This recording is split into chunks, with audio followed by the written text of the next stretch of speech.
오늘 함께 나눌 말씀의 제목은 문화의 비유입니다. 누가복음 19장 11절에서 28절 말씀 가운데 문화의 비유가 있는데, 이 비유의 배경을 보게 되면은 삭개오의 집에 이주하셨던 주님이 하나님의 나라가 당장에 임할 것을 생각하고 있는 많은 제자들에게 그 나라의 임함을 예고하시지만은 그 나라를 잘 준비해야 한다 하는 내용의 말씀이 기록된 것을 볼 수가 있게 됩니다. 삭개오는 이에 물러넘을 잘 알고 있게 됐죠. 삭개오는 세리장이라 그가 부자였지만은 많은 사람들의 관심을 받는 그런 연약한 사람이었습니다.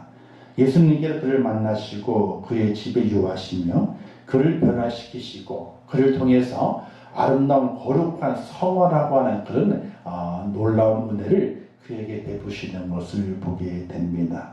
그는 죄인이었습니다. 삭개오는 죄인이었죠. 많은 사람이 수근수근거리면서 그 삭개오를 향해서 욕을 했습니다. 조롱했습니다. 그가 이스라엘 백성이지만은 그러나 이스라엘 백성이 아닌 취급을 하면서 삭개오는 정말로 암울한 인생의 삶을 살아갔던 것을 볼 수 있게 됩니다.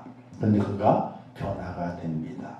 주님 만난 이후에 변화가 되죠. 삭개오가 이렇게 말하게 됩니다. 8절 말씀해 보게 되니까, 삭개오가 서주께 여짜오되 주여 보시옵소서, 내 수의 절반을 가난한 자들에게 주겠사오며 만일 누구의 속에 빼앗은 일이 있으면 내 갑절이나 갚겠나이다.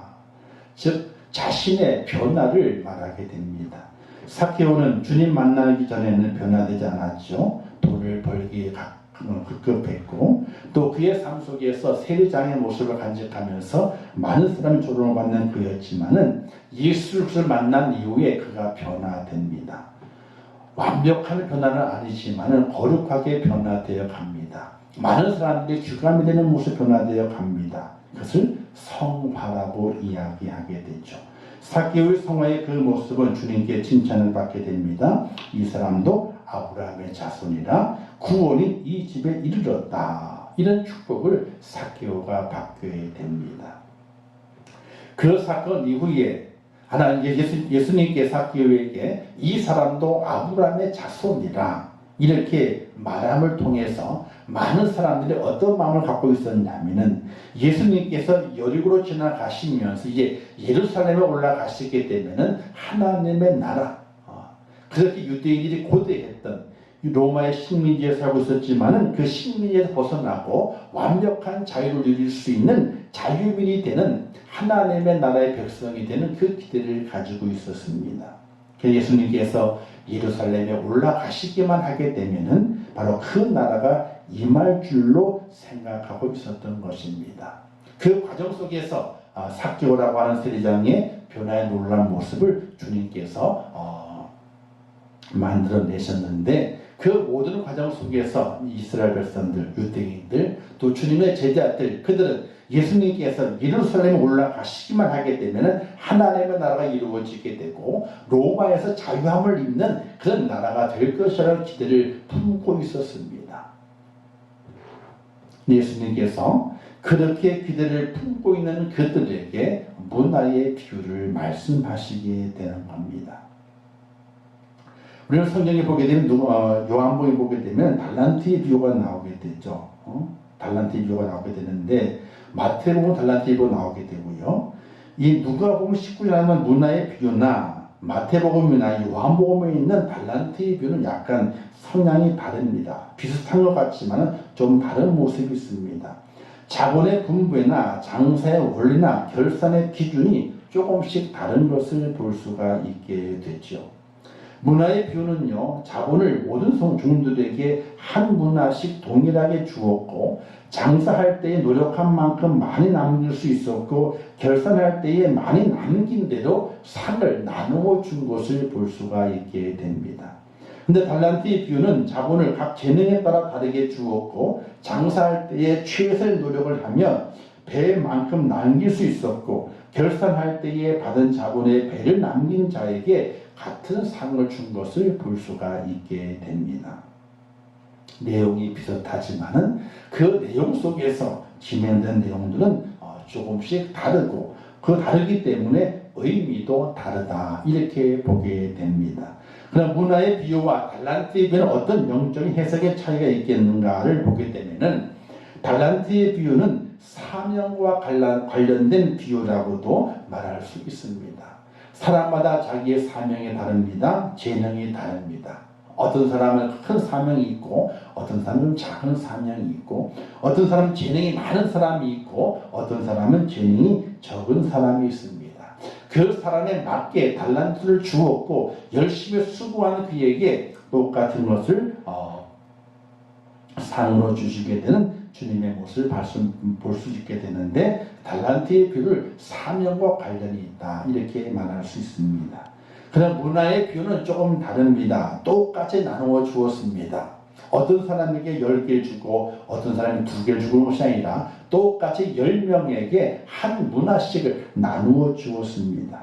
이것은 무엇을 말하게 된다면 바로 예수 그리스도를 믿는 믿음의 사람이 된 이후에 하나님 나라를 기다리게 될 때에 어떻게 그 사람이 거룩하게 변화되어 가야 되는가에 대한 말씀을 우리에게 주시고 있다고 볼 수 있게 됩니다. 사명에 대한 문제가 아니라 성화에 대한 문제입니다. 내게 믿음을 주셨고 은혜를 주셨고 구원을 주셨고 하나님의 자녀가 될 축복을 주었는데 그 다음에 내가 주님의 나라 임할 때까지 얼마나 내가 변화되었는가, 얼마나 믿음으로 성화되었는가, 성숙되었는가, 우리 주님께서 그것을 보신다는 것을 우리에게 말씀해 주고 있게 됩니다.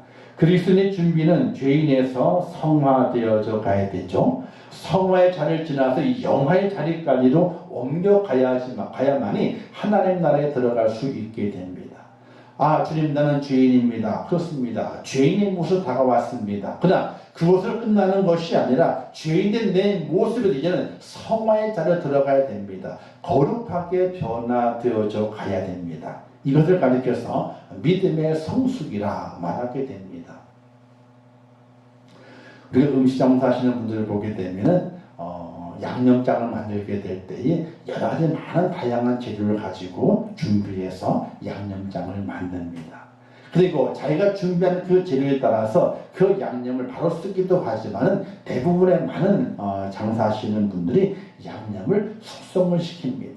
어떤 사람은 하루 반을 시키고 어떤 사람은 3일을 시키고 어떤 사람은 약 2달 정도를 숙성시킨 다음에 그 재료를 사용하는 것을 볼 수가 있게 됩니다. 자기가 생각하고 자기가 준비했던 것만큼 숙성되어야만이 좋은 맛이 난다고 하는 것을 알기 때문에 숙성을 시킨다고 말하게 됩니다. 오늘 우리 그리스도인들이 하나님 나라를 바라보고 믿음으로 걸어가게 될 때에 나는 죄인입니다 라는 고백이 참 중요합니다. 그러나 죄인됨을 고백하는 그 순간 그 죄인의 모습으로 남아있는 것이 아니라 이제 그 죄인임을 고백하는 그 순간부터 내 모습은 점점 변화되어져 가야 됩니다. 즉 하나님의 거룩함, 우리 주님의 거룩함으로 변화되어져 가는, 그래서 주의 나라가 임하게 될 때에 결산하게 될 때에 이제는 영화의 자리, 영광스러운 그 자리에 들어갈 수 있는 하나님의 사람이 되어야 되는데 오늘 바로 이 문화의 비유가 하나님 나라를 기다리는 많은 믿음의 사람들, 그 당시에 주님을 쫓아다던 제자들, 그들에게 너희가 이제 새롭게 변화되어져야 되고 성숙되어져야 된다, 이것을 강조하시면서 이 문화의 비유를 말씀하셨다라고 볼 수 있게 됩니다. 우리가 이 말씀을 들으면서 우리는 죄인의 모습을 고백하는 우리의 모습 가운데서 어떻게 성화되어져 가고 있느냐는 겁니다. 아까 처음에 본론 들어가기 전에 말씀했던 삭개오에 대한 이야기 있게 되죠. 삭개오, 그런 죄인입니다.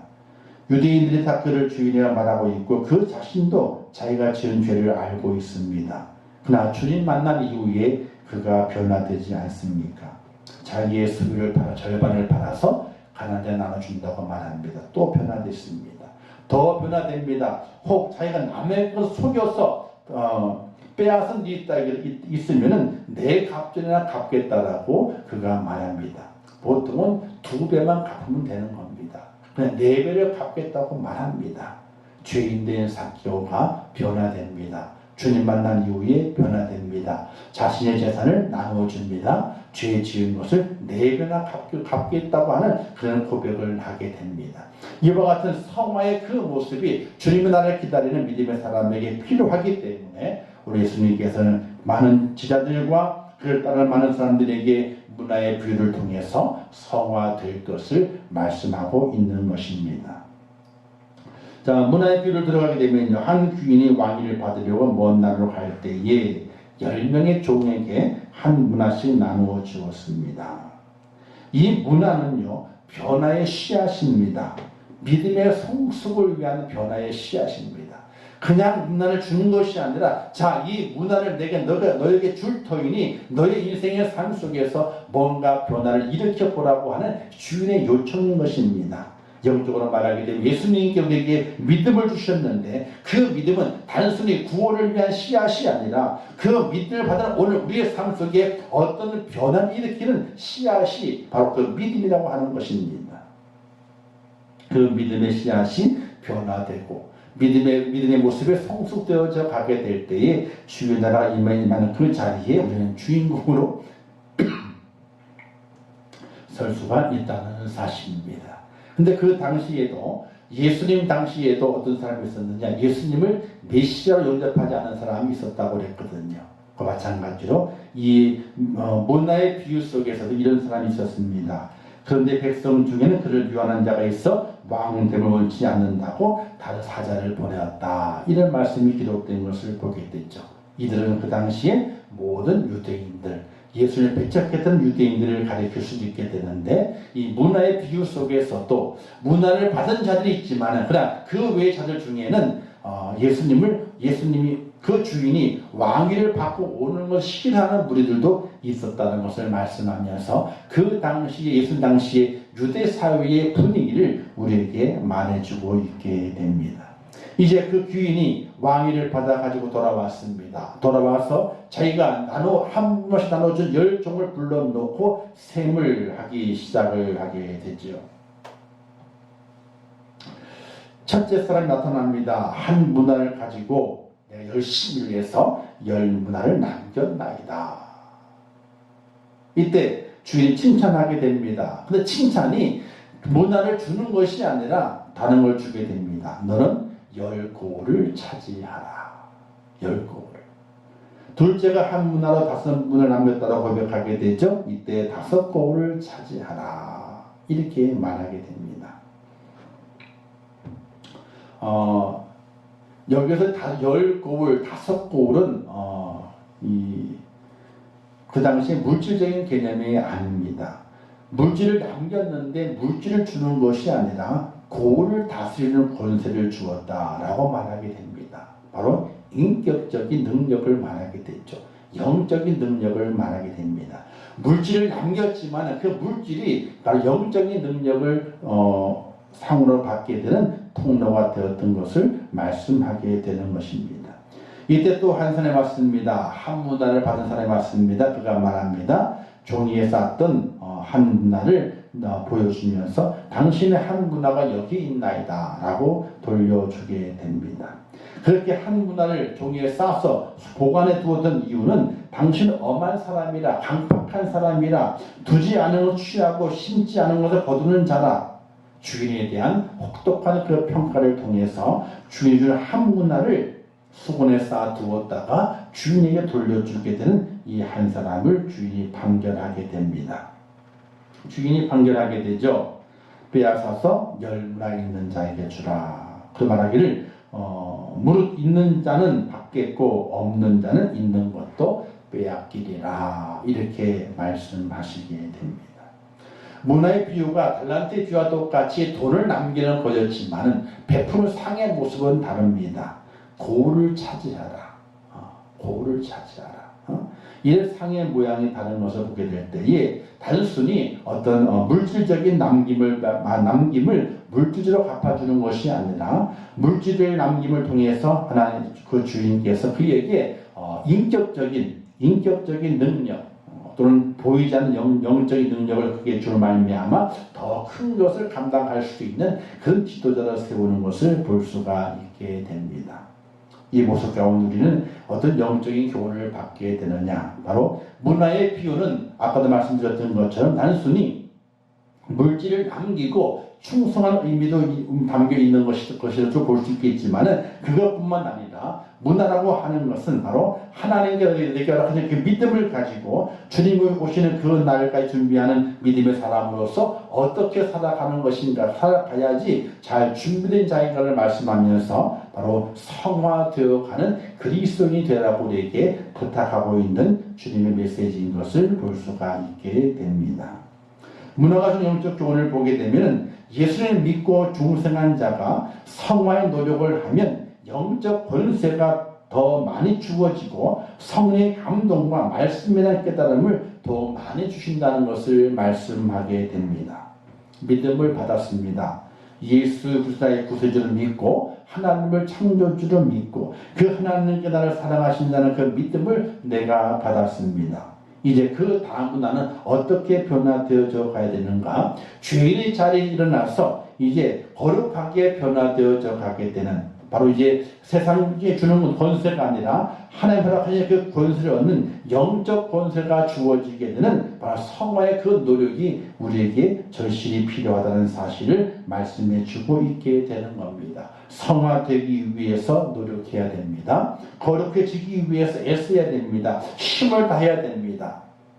그러나 믿음을 가진 것을 만족하고 그냥 내가 믿었으니 이것은 다 끝났다고 생각하는 어리석은 믿음의 사람이 있게 되는데 잘못된 것입니다. 믿음을 가진 이후에 우리의 삶이 변화되어야 됩니다. 성화되도록 노력해야 됩니다. 이 성화의 과정이 더 많이 진전되어서 주님의 거룩함을 닮아가고 우리 하나님의 거룩함을 닮아갈 수 있는 믿음의 사람이 되어야 하는 것입니다. 이유는 한 가지밖에 없습니다. 하나님의 요구입니다. 내가 거룩하니 너희도 거룩하라. 이 말씀을 믿음을 받은 자가 그 말씀의 요구를 받아서 더욱더 거룩해지기 위해서 노력하는 하나님의 사람이 되게 될 때에 그 노력에 의해서 많은 문화를 남겨서 하나님의 인정을 받고 영적 권세, 열골을 다스리는 영적 권세를 얻는 하나님의 사람이 된다는 것입니다. 그러나 그 반대로 성화도를 하지 않게 되면 영적 권세를 빼앗기고 성령의 감동과 말씀에 대한 깨달음도 거두어 가신다는 것을 말씀을 하게 됩니다. 믿음을 주었습니다. 그 믿음을 통해서 성화되어 가는 노력을 하지 않게 되면 영적 권세를 빼앗겨 버리고 맙니다. 성령의 감동도 없습니다. 말씀에 대한 깨달음도 없습니다. 다 사라져 버리고 맙니다. 주의 나라 임했을 때에 밖에 버리고 쫓겨남을 당할 수밖에 없는 그런 어리석은 처지에 놓이게 된다는 사실입니다. 우리 주님 요구하시는 것은 성화되어져 가라. 거룩하게 변화되어져 가라. 내가 너에게 믿음을 준 것은 죄인임을 알도록 믿음을 주었지만 그 이후에는 너가 죄인의 자리에 있지 아니하고 더욱더 모든 삶 속에서 거룩하게 변화되어져 가게 되는 그런 삶을 살고 그 삶 속에서 하나님께서 영적 권세를 주어서 마지막 때의 주의 나라에 들어가 영광의 자리를 차지할 수 있는 능력의 상급자가 되도록 만들어준다는 사실을 믿을 수 있기를 주님의 이름으로 축원합니다.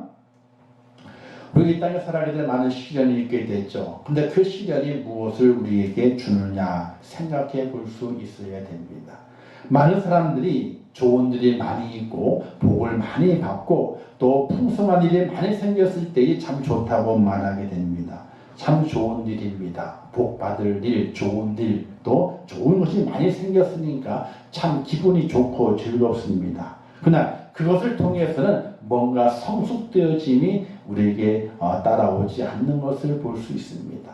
도리어 자만함이 있고 도리어 우리의 마음속에 교만함이 들어와서 좋은 것인 줄 모르고 좋은 것이 하나님의 은혜인 줄 모르고 살아갈 때가 참으로 많이 있게 됩니다. 성의 모든 과정 속에서 보게 되면 좋은 걸 통해 성숙한 자가 생겨나는 것이 아니라 고난을 통해서 영적으로 성숙한 자가 생겨나게 되고 고난을 통해서 성화의 길을 걸어가는 사람들이 생겨나는 것을 볼 수가 있게 됩니다. 오늘 우리들이 하나님께서 한 문화를 주었습니다. 그 문화를 가지고 열심히 수고해야 됩니다. 성화의 노력을 기울여야 됩니다. 그 성화의 노력 속에는 많은 시련이 다가온다는 사실입니다. 그 시련을 다 이겨낸 이후에 우리의 성화의 노력은 좋은 결실을 맺어서 한 문화로 10문화를 남기고 한 문화를 5문화를 남기면서 하나님의 영적 본세를 상을 받을 수 있는 축복의 자리에 들어갈 수 있게 되는 것입니다. 야고보서 1장에 보면 이런 말씀이 기록되어 있습니다. 내 형제들아 너희가 여러 가지 시험을 당하거든 온전히 기쁘게 여기라. 이는 너희 믿음의 시련이 인내를 만들어내는 줄 너희가 알미라. 인내를 온전히 이루라. 이는 너희를 온전하고 구비하여 조금도 부족함이 없게 하려 함이라. 이렇게 말씀하고 있습니다. 우리는 부족함이 없는 사람이 아닙니다. 우리는 부족함이 있는 사람들입니다. 너무나 부족해서 하나님께 한 발자국 나갈 수 없는 사람입니다. 그런데 우리에게 조금도 부족함이 없게 하려 하시는 하나님의 방법이 있습니다. 그 방법은 바로 여러 가지 시험을 당하거든 온전히 기뻐하라. 시험을 당했을 때 기뻐하랍니다. 또 그 믿음의 시련이 인내를 만들어내는 줄 알고 그 인내를 온전히 끝까지 지켜라. 인내하라 라고 말합니다. 즉 이 땅에 살아가게 될 때에 어려운 고난이 왔습니다. 그 어려운 고난을 온전히 기뻐하라. 그 끝까지 인내하라. 그 이후에 부족함이 없게 만드시는 하나님의 축복이 있다라고 말하게 됩니다. 바로 이 부족함이 없게 만드시는 하나님의 축복이 무엇을 말하게 되느냐? 성화를 말하게 됩니다. 고난 이후에 성화가 우리에게 주어지게 된다는 것입니다. 이제 조금 있으면 이제 매미가 여름철이기 때문에 매미가 이제 나타나게 될 겁니다. 근데 매미가 7년 동안 땅속에 있다가 올라와서 한 15일이나 20일 정도 울다가 그 생일을 마감하게 되지요. 매미가 나오는 철되게 매미가 땅에서 또 올라오게 됩니다. 올라올 때 그 매미는 그 껍데기가 이 단단한 딱딱한 껍데기가 있습니다. 그것이 땅에서 올라올 때는 부들부들합니다. 근데 그 껍데기를 언제까지 벗어야 되느냐? 아침 햇살이 뜨기 전까지 그 껍질을 벗어내야 됩니다. 벗어내지 못하게 되면 그 껍질이 딱딱해져 가지고 그 속에 있는 매미 유충이 밖으로 나올 수가 없습니다. 근데 그 과정이 얼마나 힘든지 모릅니다.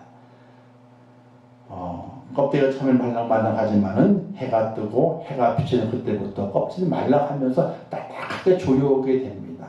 그래서 간혹 어떤 때는 껍데기를 벗어나지 못한 매미 유충이 껍데기와 함께 붙어 있는 것을 발견해 볼 때가 있습니다. 다른 유충은 그 껍데기를 벗겨내고 날아올라서 이제 매미가 맴맴하고 울게 되는데 어떤 매미는 그 유충은 껍데기를 벗어내지 못해가지고 껍데기와 함께 말라 굳어버려가지고 나무에 그대로 매달려서 죽어 있는 것을 발견해 보게 됩니다.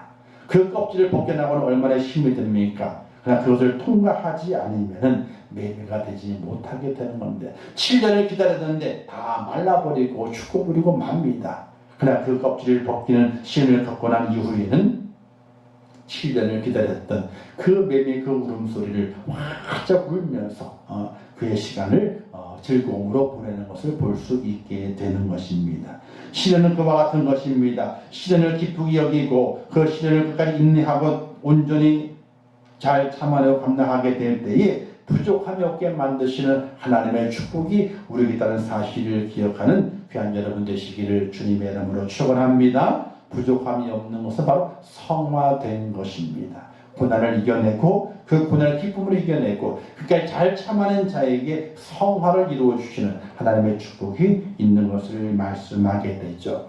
베드로전서 이런 말씀이 기록되어 있습니다. 그러므로 너희가 이제 여러 가지 시험으로 말미암아 잠깐 근심하게 되지 않을 수 없으나 오히려 크게 기뻐하는도다. 너희 믿음의 확실함은 불로 연단하여도 없어질 것보다 더 귀하여 예수 그리스도께서 나타나실 때에 칭찬과 영광과 존귀를 얻게 할 것이니라. 이렇게 말씀하고 있습니다. 여러 가지 시험을 말미암아 근심하지 않을 수는 없다는 겁니다. 근심이 옵니다. 그러나 그 속에서 오히려 크게 기뻐하라. 그리고 확실한 믿음을 가지고 불로 연단하여도 없어지지 않는 금보다 더 귀해서 예수 그리스도에 나타나실 때에 칭찬과 영광과 존귀를 얻는 축복자가 되는 것을 말씀하게 됩니다. 주님이 오시는 것 바로 하나님 나라가 완성되는 그때입니다. 그때에 존귀한 자가 되고 영광스러운 자가 되고 칭찬받는 자가 되는 것은 이 땅에 살아가게 될 때, 믿음을 가지고 살아가게 될 때에 여러 시험이 오지만은, 혼란이 오지만은, 잠깐 근심을 하지만은 그러나 기쁨으로 그 모든 것을 이겨낸 자에게 하나님께서 주의 나라 임하는 그때에 영광의 자리에 앉히신다. 영적 권세를 허락해 주신다. 이렇게 말씀하게 되는 것입니다. 또 욥기서에 이런 말씀이 기록되어 있습니다. 욥이 시련의 목적이 있었습니다. 그러나 내가 가는 길을 그가 아시나니 그가 나를 단련하신 후에는 내가 숭늉같이 되어 나오리라. 이렇게 말하고 있습니다. 욥의 고백이죠. 욥처럼 많은 고백을 당한 사람이 어디 있습니까? 욥은 동방의 의인이라고 했습니다. 어떻게 의인이 그와 같이 엄청난 고난을 겪습니까? 그럴 수 없습니다. 억울합니다. 그냥 그 욥은 하나님 하시는 그 모든 일에 대해서 그 자신의 모든 것을 받아들입니다. 그리고 고백합니다. 내가 가는 길을 그분이 아신다라고 고백합니다. 그리고 내가 그 모든 것을 견뎌낸 이후에, 단련한 이후에 숭늉과도 같이 나오게 되리라. 이렇게 말하게 됩니다. 오늘 우리가 살아가게 될 때에 이 순금이 돼야 돼요. 불순물이 하나 섞여 있지 않아요. 세상의 금은 99.99%라고 합니다. 순금이라 이야기하지만 100% 순금이라고는 말하지 않습니다. 99.99% 이야기하게 됩니다. 그러나 하나님께서 우리에게 원하시는 것은 순금과 같이 나오라, 정금과도 같이 나오라, 이렇게 말하게 됩니다. 그냥 그것은 그냥 되는 것이 아니라 단련한 이후에 라고 말합니다. 도가니에 넣어서 금을 넣어서 끓게 되면 불순물이 빠집니다. 한 번 하게 되면 또 빠지고, 두 번 또 빠지고, 또 빠집니다. 나중에 빠질 것이 없는 그 상태가 순금과도 같은 것입니다. 도관에 들어가 있지 아니면 절대로 순금이 될 수 없습니다. 하나님께서 도관에 같은 곳에 집어넣으셔서 단련시킨 이후에 순금과도 같이 되어 나오리라. 바로 욥이 그와 같은 고백을 했던 겁니다. 자신이 주어지는 고난, 재산이 다 없어져 버리게 되고, 자녀가 다 죽어버리게 되고, 또한 자신의 몸도 병들게 되고, 많은 친구들이 잘 조롱하지만 그 모든 것들을 우리 주님께서 자신을 단련하시는 것이라고 깨닫습니다. 그 이후에 순금과도 같이 나를 내보내리라. 이런 축복 약속을 기억하면서 끝까지 견뎠던 욥의 그 모습은 우리의 큰 귀감이 되고 있는 것을 볼 수 있게 됩니다. 시련은 우리의 운격을 만들고 성장할 수 있는 좋은 기회입니다. 성화를 이룰 수 있는 좋은 기회입니다. 우리의 가치가 어디에 있는지 확인할 기회요, 우리의 목적이 어디에 있는지 증거할 기회가 되는 것입니다. 좋을 때는 생각을 많이 하지 않죠. 힘들 때는 생각을 많이 합니다. 왜 생각을 많이 할까요? 나 자신을 돌아볼 수 있고 그 다음에 무엇을 해야 하는지 또한 결단할 수 있는 그 기회가 되기 때문에 많은 생각을 하게 됩니다. 사랑하는 성도 여러분, 문화의 비유는 단순히 물질적인 개념이 아닙니다. 문화는 바로 내게 허락하신 믿음인데 그 믿음을 잘 성수시켜서 성화의 자리를 지나 영화의 자리에 갈 수 있는 하나님의 사람이 될 것 우리에게 부탁하시고 있는 우리 주님의 사랑의 메시지인 것을 깨닫기를 주님의 이름으로 부탁을 드립니다. 믿음을 주었습니다. 그 믿음을 잘 간직하십시오. 그 믿음을 통해서 내 자신이 죄인임을 깨닫습니다. 그러나 그 깨달음으로 끝나는 것이 아니라 죄인된 내 모습 이제는 내가 변화되어서 성화되어서 하나님의 거룩함을 닮아갈 수 있는 믿음의 사람이 되어야 되겠다고 하는 성화를 위한 노력이 우리에게 절대적으로 필요한 것입니다. 그래서 문화의 비유 앞에 삭개오의 비유가 있는 것입니다. 삭개오는 평생 동안 죄인입니다. 이스라엘 백성들에게, 자기 민족들에게 손가락질 받던 죄인입니다. 그 자신 또한 자신이 죄인임을 알고 있습니다. 그러나 그가 예수를 만난 이후에 변화됩니다. 성화되어 갑니다. 노력합니다.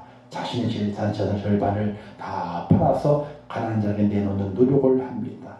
또 자신의 죄를 지었다면, 남에게 빼앗은 일이 있다면 4배를 갚겠다고 하는 노력을 하게 됩니다. 그 노력을 바라보신 예수님께서 이렇게 말씀하시지 않습니까? 오늘 구원이 이 집에 이르렀으니 이 사람도 아브라함의 자손이라. 이렇게 주님께서 삭개오를 칭찬하시게 됩니다. 그 이후에 문화의 비유가 나타나게 된 겁니다. 문화의 비유는 단순히 돈을 남겼다 그런 모습이 아닙니다. 내게 믿음을 주신 하나님의 내게 무엇을 요구하시는지를 깨닫게 하시는 겁니다. 단순히 죄인임을 깨닫고 구원받았다 기뻐하고 즐거워하는 것이 아니라 이제 믿음을 받은 그 순간부터 내 삶을 변화시킬 책임이 너에게 있다는 것을 말하게 됩니다. 성화되기를 노력하라. 거룩하게 되기를 노력하라. 변화되기를 위해 노력하라. 이것을 우리에게 요구하시고 있다는 사실을 꼭 기억하시면서 믿음을 선물 받은 저와 여러분의 이 땅의 삶의 모습이 주님 만나는 날이 가까울수록 더욱더 거룩해지고 믿음의 성숙한 모습을 통해서 하나님의 마음을 기쁘시게 할 수 있는 그런 축복자가 꼭 될 수 있기를 주님의 이름으로 축원합니다. 기도하겠습니다. 하나님 아버지 은혜를 감사합니다. 저희를 사랑하셔서 주님 안에 세우신 아버지 하나님 저희를 붙들어 주시옵소서. 저희들에게 믿음을 주셨고 또 그 믿음을 통해서 거룩하게 되라고 말씀하셨습니다. 그러나 저희들은 믿음 주신 것만을 가지고 믿음을 주신 것에 감격하고 믿음을 주신 것을 일구하며 살아가는 우리의 모습으로 우리의 행함을 다 했다고 하는 아니라는 생각에 빠질 수가 얼마나 많이 있습니까? 믿음을 주신 것은 하나님의 거룩하신 것처럼 우리도 거룩하게 변화된다고 말씀하시는 하나님의 메시지가 그 속에 들어가 있음을 깨닫게 하옵소서. 온전히 우리에게 성화의 길을 걷게 하옵소서. 성화되기 위해서 노력하게 하옵소서. 우리의 마음의 거짓을 버리고 우리 입술의 악함을 버리고 온전히 하나님의 거룩함을 닮아갈 수 있는 믿음의 사람으로 성숙되어 변화되어 하나님의 거룩함을 닮아갈 수 있는 축복자가 되게 도와주시기를 원합니다. 하나님 도와주시어서 마지막 때 결산하게 될 때에 10문을 남긴 자처럼 5문을 남긴 자처럼 영적 권세를 가지고 하나님 나라에 들어갈 수 있도록 저희를 붙잡아 주시옵소서. 변화되지 않으면 영적 권세를 얻지 못합니다. 변화되지 않으면 받은 것까지도 다 빼앗겨 버리고 맙니다. 하나님 저희를 붙잡아 주시어서 믿음의 성숙함을 통해서 온전히 성화되게 하시고 영적 권세를 얻는 축복자가 될 수 있도록 하나님 도와주시옵소서. 날마다 함께 하실 것을 믿습니다. 예수님의 이름으로 기도하옵나이다. 아멘. 기도문하겠습니다. 하늘에 계신 우리 아버지여, 이름이 거룩히 여김을 받으시오며 나라에 임하옵시오며 뜻이 하늘에서 이룬 것 같이 땅에서도 이루어지리라. 오늘날 우리에게 일용할 양식을 주옵시고 우리가 우리에게 죄 지은 자를 사하여 준 것 같이 우리 죄를 사하여 주옵시고 우리를 시험에 들게 하지 마옵시고 다만 악에서 구하옵소서. 대개 나라와 권세와 영광이 아버지께 영원히 있사옵나이다. 아멘.